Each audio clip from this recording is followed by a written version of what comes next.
আসসালামু আলাইকুম এভরিওয়ান, কেমন আছেন সবাই? আশা করছি ভালো আছেন। আমিও আলহামদুলিল্লাহ ভালো আছি। তো আমার ভয়েস শুনে বুঝতে পারছেন আমার ঠান্ডা এখনও কমেনি। মানে এত পরিমাণ ঠান্ডা, মানে এই ঠান্ডা সারতে খুবই সময় লাগছে। আজকে 10-15 দিন হচ্ছে ঠান্ডা লেগেছে, আবার কাল থেকে নতুন করে ঠান্ডা লাগছে। মানে গলা পুরো ব্যথা, আর মানে কি বলবো, কথা বলতে পারছি না, কথাই বের হচ্ছে না গলা দিয়ে। তো একটু বাড়ির পেছন সাইডটা আসলাম সকাল সকাল, একটু বাতাস আছে। আর আজকে একটু মনে হচ্ছে রোদের তাপটা একটু কম পড়বে। কয়েকদিন ধরে এত পরিমাণ রোদের তাপ আর হচ্ছে গরম, মানে বলার মতো না। ঘরে তো থাকাই যাচ্ছে না, শুধু বাইরে আসলে মানে একটু বাইরে বসে থাকছি মাঝে মাঝে এসে, কারণ বাইরে একটু ঠান্ডা।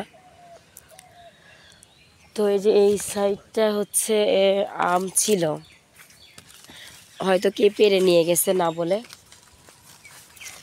কারণ এদিক দিয়ে আবার রাস্তা আছে, তো মানুষজন যাতায়াত করে, এই জন্য হয়তো আম 2টা না 3টা ছিল মনে হয়, পেরে নিয়ে গেছে। আর এই যে এগুলো আছে, আর আমরা কিছু পেরে খেয়েছিলাম। আর কয়েকটা আছে, এগুলো হয়তো কখন পেরে নিতে পারি আর কি।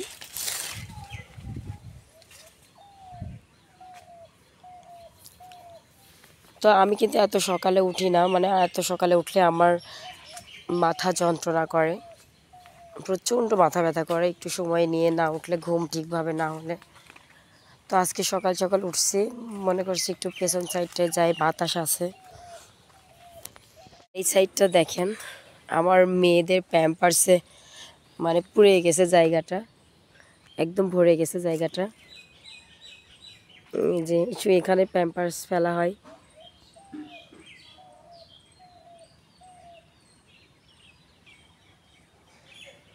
কি অবস্থা, মানে এই সাইডটা একটু মানে গর্ত টাইপের, এই জন্য এখানে সব নোংরা টোংরা ফেলানো হয় আর কি।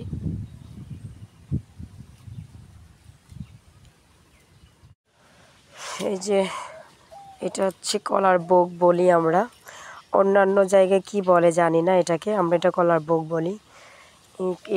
এটা আস্তে আস্তে বড় হয়ে যাবে। এগুলো আবার গরু ছাগল খায় ভালো। তো যাই হোক, এটা সবজি কলা না কাঁচকলার গাছ বুঝতে পারছি না।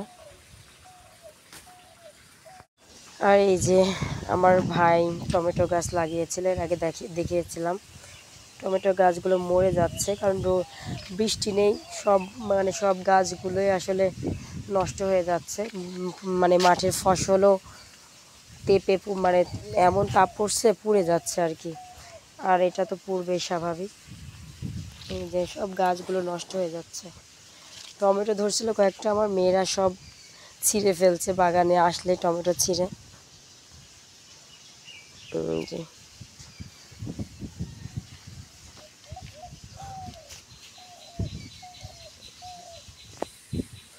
তো অনেক মানে বাতাস হচ্ছে,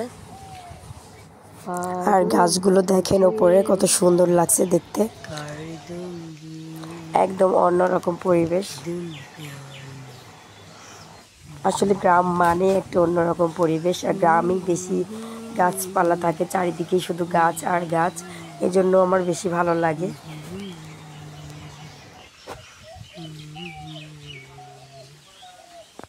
তো এখন বাড়ির ভিতরে যাব। সকাল সকালে পানি খাওয়া হয়নি, উঠে অনেক পিপাসা লাগছে, পানি খাওয়ারও রুচিটা নেই, এমন ঠান্ডা লাগছে। আসসালামু আলাইকুম এভরিওয়ান, কেমন আছেন সবাই? আশা করছি ভালো আছেন। আমিও আলহামদুলিল্লাহ ভালো আছি। সকাল সকাল বাগানে চলে আসলাম, আর দেখেন আকাশটা একটু মেঘলা মেঘলা হচ্ছে, কারণ কালকে মানে বৃষ্টি হতে পারে আজকালের মধ্যে, হয়তো আল্লাহর রহমত পড়তে পারে, কারণ ঢাকাতে কালকে বৃষ্টি হয়েছে। আর এই জন্য একটু হালকা ঠান্ডাও এদিকে। তো আরও হয়তো বা অন্যান্য জায়গায় হতে পারে কালকে বৃষ্টি। তো যাই হোক, এইদিকেও হয়তো বা আজকালের মধ্যে হতে পারে। এই যে আকাশটা একটু মেঘলা টাইপের, কাল থেকে একটু মানে ছায়া ছায়া পড়তেছে। তো যাই হোক, আল্লাহর রহমত পড়লে তো অনেক ভালো হবে। আর বৃষ্টির খুবই প্রয়োজন, বিশেষ করে গ্রামের দিকে, কারণ অনেক মানুষের টিউবওয়েলে পানি উঠতেছে না, ট্যাপে মানে টাঙ্কিতেও পানি উঠতেছে না, মোটর ছাড়লেও পানি উঠতেছে না। তো এই জন্য গ্রামে বেশি প্রয়োজন পানির। আরও অনেক হচ্ছে রাস্তাঘাটে মানে মাঠঘাটে ফসল যারা লাগাইছে তাদের প্রয়োজন পানিটার, কারণ ফসল নষ্ট হয়ে যাচ্ছে রোদের তাপে পুড়ে।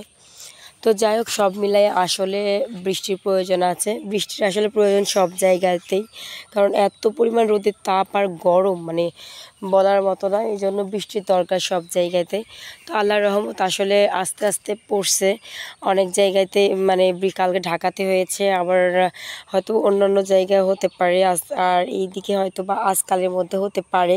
শুনতেছি যে হবে 5 তারিখের মধ্যে বৃষ্টি।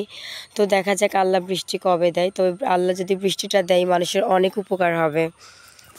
আর সব থেকে বড় কথা, বৃষ্টিরও প্রয়োজন, রোদেরও প্রয়োজন, মানুষের সব কিছুই প্রয়োজন হয়। তো যাই হোক, ভালো থাকবেন। পরবর্তী ব্লগ নিয়ে আবার আপনাদের সামনে আসবো। আসসালামু আলাইকুম।